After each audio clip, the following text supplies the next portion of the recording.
मेळशी गावामध्ये आम्हा सर्वांचे मार्गदर्शक, तरुणांचे आदर्श आदरणीय खासदार राहुलजी गांधी आपल्या वाशिम जिल्ह्याच्या पदयात्रेचा समारोप आपल्या मेळशी गावामध्ये करत आहेत। मी रस्त्यावरील सगळ्या गावकऱ्यांना, आमच्या मंडळींना विनंती करतो की त्यांनी थोडंसं मैदानाकडे यावं। आदरणीय राहुलजी आपल्याला संबोधित करणार आहेत। राहुलजी समेत मंचावर बसलेली सगळी ज्येष्ठ मंडळी, या सर्वांचे मी आभार करतो। खासदार राहुलजी गांधींना मी सांगू इच्छितो की आमचा हा भाग, आपण आलात त्या विदर्भाचं हे प्रवेशद्वार आहे। मराठवाड्यातून आपण येताना आपण या परिस्थितीची सगळी जाणीव आमच्याकडून माहिती घेऊन घेतलेली आहे। अतिशय मेहनती कष्टकरी लोक, सात्विक लोक आमच्या भागातले आहेत आणि आपल्या कष्टातच ते मागतात। राहुलजी आमच्या प्रश्नांची सुद्धा आपल्याला माहिती आहे। त्यामुळे त्या सगळ्यांच्या वतीनं, आमच्या सगळ्या मंडळींच्या वतीनं आपल्याकडे एक आशा आमची आहे की नक्कीच आपण जी मुवमेंट सुरू केलेली आहे, ती पदयात्रा सुरू केलेली आहे, इथं नक्कीच चांगलं म्हणजे अमृत निघेल असं मी नक्कीच अपेक्षा व्यक्त करतो आणि आपल्या सर्वांचे आभार व्यक्त करून थांबतो। जय हिंद, जय महाराष्ट्र। भाइयों और बहनों, प्रेस के हमारे मित्रों, बच्चों, आप सबका यहाँ बहुत बहुत स्वागत, नमस्कार। आज 6 बजे सुबह से हम आपकी सड़कों पर चल रहे हैं।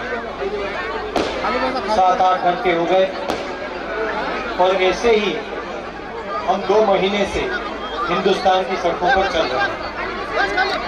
भारत जोड़ो यात्रा कन्याकुमारी में शुरू हुई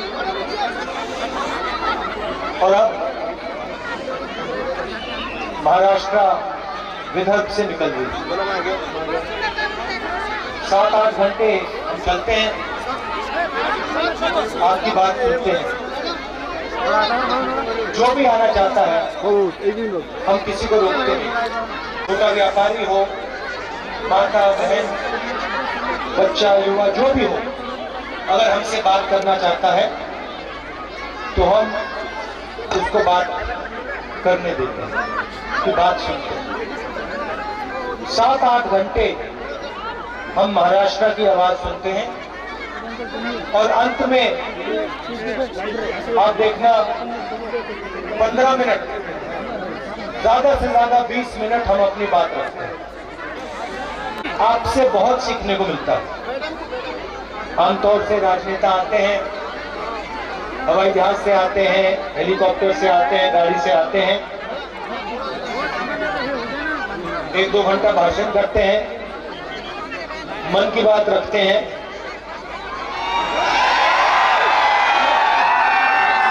हमारा तरीका दूसरा है,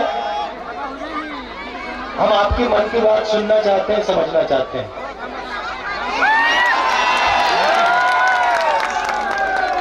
तो सबसे पहले मैं आपका धन्यवाद करना चाहता हूं। देखिए 3500 किलोमीटर चलना, मैं थोड़ा पीछे, 3500 किलोमीटर नहीं, वो मुझे दिखाई नहीं दे रहे थे। 3500 किलोमीटर चलना इतना आसान नहीं होता है। दिन भर आप लोगों की शक्ति,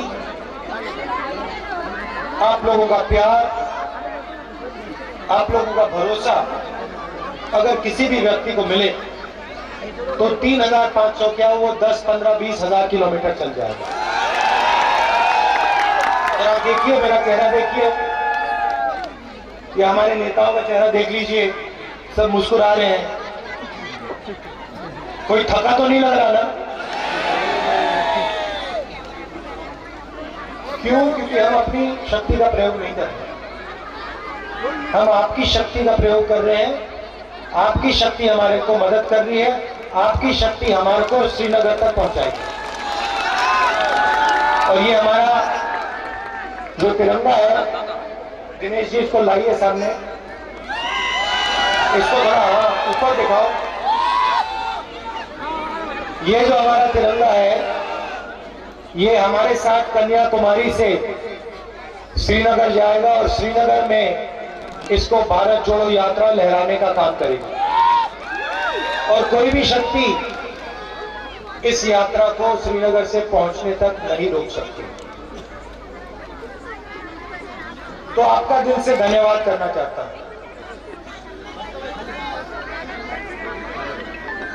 कल सुबह यहीं से शुरू होगी, आ जाना, 2-3 किलोमीटर चल लेना और चलने के बाद 2 मिनट में मैं आपसे मिल लूंगा और जो कहना वो कह लेना।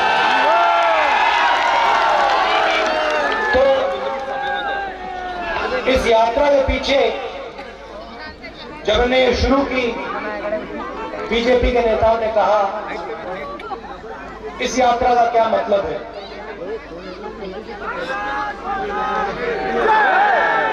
क्या मतलब है, तो मैं उनको खैर नहीं, आपको इस यात्रा का मतलब और लक्ष्य 2 लाइन में 2 मिनट में बता देता हूं। देखिए, हर प्रदेश में, चाहे वो केरला हो, महाराष्ट्र हो, हर प्रदेश को उस प्रदेश के देश के महापुरुषों ने रास्ता दिखाने का काम किया। सही बात है। महाराष्ट्र को और हिंदुस्तान को, सिर्फ महाराष्ट्र को नहीं, हिंदुस्तान को छत्रपति शिवाजी महाराज, बाबा साहब अंबेडकर, महात्मा फूले, साहू जी महाराज, इन्होंने रास्ता दिखाने का काम किया। सही। अब आप मुझे बताओ, इनमें से किसी ने नफरत फैलाने की बात की थी? क्या शिवाजी महाराज ने यह कहा था कि गरीबों को मारना है, कुचलना है? अंबेडकर जी ने, फूले जी ने, साहू महाराज जी ने, शिवाजी महाराज जी ने जोड़ने की बात की थी, भाईचारे की बात की थी, नफरत की बात तो नहीं की ना। तो यही इस यात्रा का लक्ष्य, जो उन्होंने कहा, हम कोई नई चीज नहीं कह रहे हैं कि हमने कोई नई चीज सोच ली, हम कोई नई चीज नहीं कह रहे हैं। जो छत्रपति शिवाजी महाराज ने कहा वो ये यात्रा कर रही है। जो अंबेडकर जी ने कहा, अंबेडकर जी ने क्या कहा? अंबेडकर जी ने कहा, सबसे पहले क्या दिया अंबेडकर जी ने? संविधान जी दिया। और उन्होंने कहा, हर हिंदुस्तानी से कहा, संविधान की रक्षा करो। सही बात। ये यात्रा संविधान की रक्षा कर रही है। ये जो 3500 किलोमीटर हम चल रहे हैं, कॉन्स्टिट्यूशन की रक्षा करने के लिए हम चल रहे हैं। आप किसी भी किसान से पूछ लो, मैं हजारों से मिल चुका हूं, सारे के सारे आपको कहते हैं हमें सही दाम नहीं मिलता। हम बीमा भरते हैं, अपना पैसा डालते हैं, आंधी आती है, तूफान आता है, खेत बर्बाद हो जाता है, हम कंपनी के पास जाते हैं, 24 घंटा काम करता है, सबसे पहला इनका लक्ष्य उसकी रीढ़ की हड्डी तोड़ने का, उसको खत्म कर दो। फिर कहते हैं हम देशभक्त हैं। जो किसान को बर्बाद कर रहा है वो देशभक्त हो सकता है क्या? ठीक है। फिर नरेंद्र मोदी जी ने कहा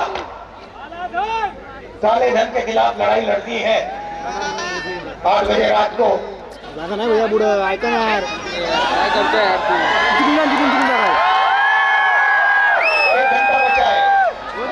जीताओ।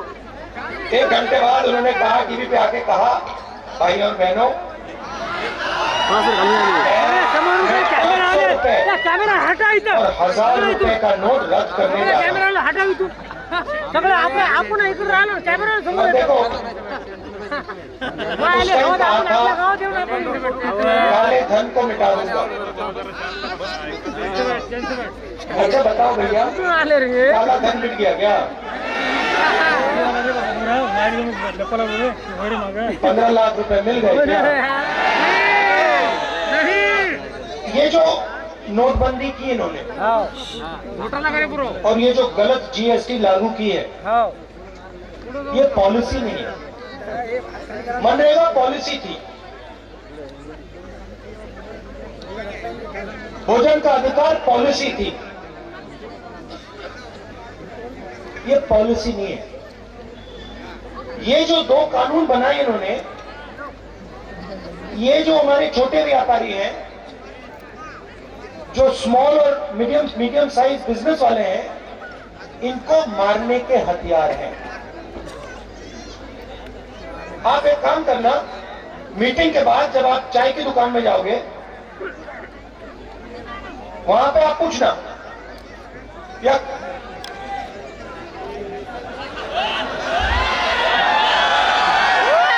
वहां पे आप पूछना कि भाई राहुल गांधी ने कहा कि ये जो नोटबंदी की और ये गलत जीएसटी लागू की, ये आपको खत्म करने के हथियार थे। उससे पूछना, वो आपको जवाब दे देंगे। कोई भी दुकानदार, कोई भी छोटा बिजनेस जो चलाता हो, कोई भी मिडिल साइज बिजनेसमैन, उससे पूछ लो कि भैया ये पॉलिसी थी या ये हथियार थे, और वो सब के सब आपको बताएंगे ये हमें मारने के हथियार थे।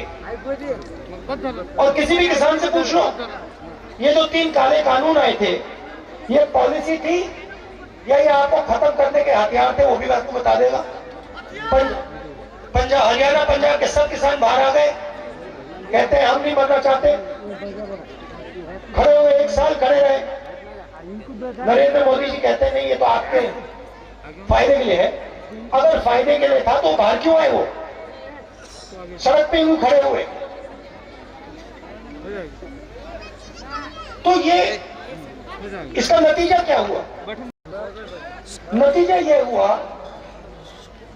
कि जो भी छोटे व्यापारी होते हैं, स्मॉल और मीडियम बिजनेस चलाने वाले लोग होते हैं, वो ही इस देश को रोजगार देते हैं। ये जो 2-3 अरबपति है ना, हाँ, ये रोजगार नहीं देते। रोजगार लाखों छोटे बिजनेस देते हैं।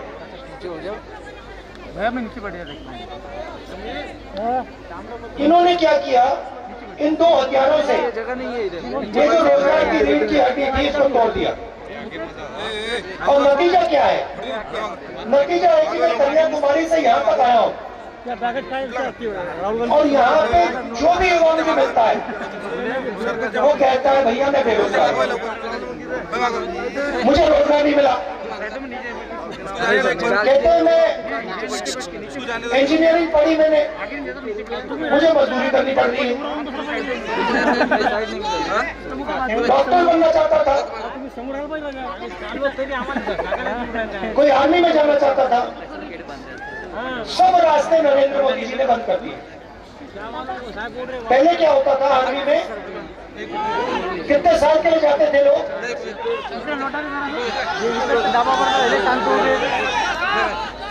15।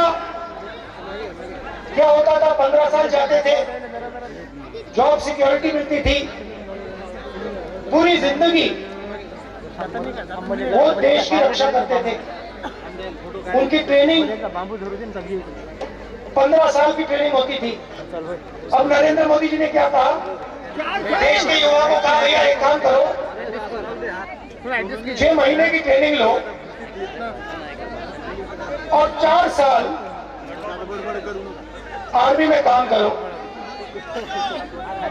अग्निवीर हो जाओ, और उसके बाद हमेशा के लिए बेरोजगार हो जाओ। You are right, sir. अब देखिए युवा के दिल में भावना है, देश की रक्षा की भावना है, और आप उससे कह रहे हो कि 6 महीने ट्रेनिंग करो, 4 साल आर्मी में जाओ और फिर अपनी पूरी जिंदगी बेरोजगारी में काटो, और फिर कहते हैं हम तो देशभक्त हैं। अच्छा मुझे एक बात बताओ, चाइना का सैनिक जो है वो 4 साल का अग्निवीर नहीं है, उसकी ट्रेनिंग 10, 15, 20 साल की है, और हमारे जवान को आप 4 साल की 6 महीने की ट्रेनिंग दे रहे हो।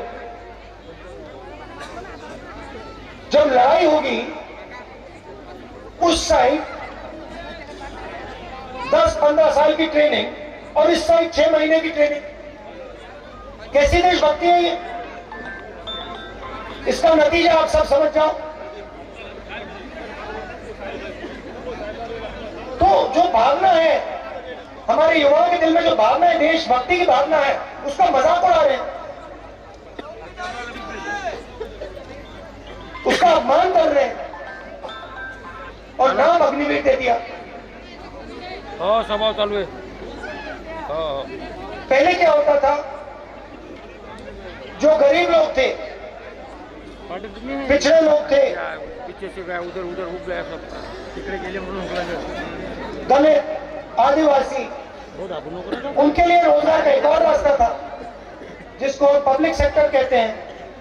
BHEL, HAL, हिंदुस्तान रेलवेज, ये सब रोजगार के रास्ते थे। अब नरेंद्र मोदी जी की सरकार क्या कर रही है, इन सबको उन्हीं 2-3 लोगों के हवाले कर रही है। रेलवे को प्राइवेटाइज कर रहे हैं, BHEL को प्राइवेटाइज कर रहे हैं, तेल की कंपनी को प्राइवेटाइज कर रहे हैं, तो वो भी रास्ता बंद कर दिया। एक तरफ बेरोजगारी, दूसरी तरफ महंगाई, पेट्रोल के दाम बढ़ रहे हैं, डीजल के दाम बढ़ रहे हैं, गैस के दाम बढ़ रहे हैं, किसान को सही दाम नहीं मिलता, बेरोजगारी फैल रही है, और पूरा का पूरा फायदा 2-3 उद्योगपतियों को। उन्हें जो भी चाहिए मिल जाता है। भैया भाई और बहनों, किसान 50,000 रुपए का लोन लेने में मर जाता है।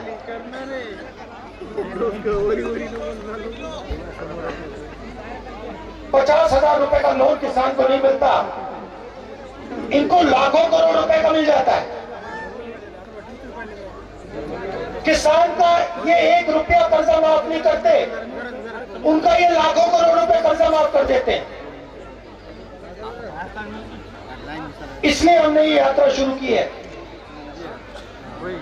कन्याकुमारी से कश्मीर। यह भारत को जोड़ने की यात्रा है, हिंसा के खिलाफ यात्रा है, नफरत के खिलाफ यात्रा है, बेरोजगारी के खिलाफ यात्रा है, महंगाई के खिलाफ यात्रा है, और इस यात्रा को कोई नहीं रोक सकता। आपका अंत में मैं धन्यवाद करना चाहता हूं। आपने अपनी पूरी मदद, पूरा दम, पूरा प्यार आपने हमारे को इस यात्रा में दिया। इसके लिए आप सबको दिल से धन्यवाद। आपने क्या बोला ये 24 में क्या लक्ष्य राहते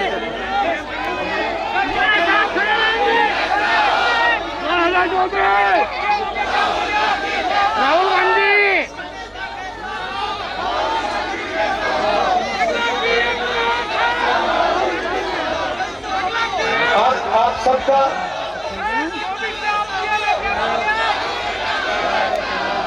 आप सबका दिल से बहुत बहुत धन्यवाद। नमस्कार, जय हिंद।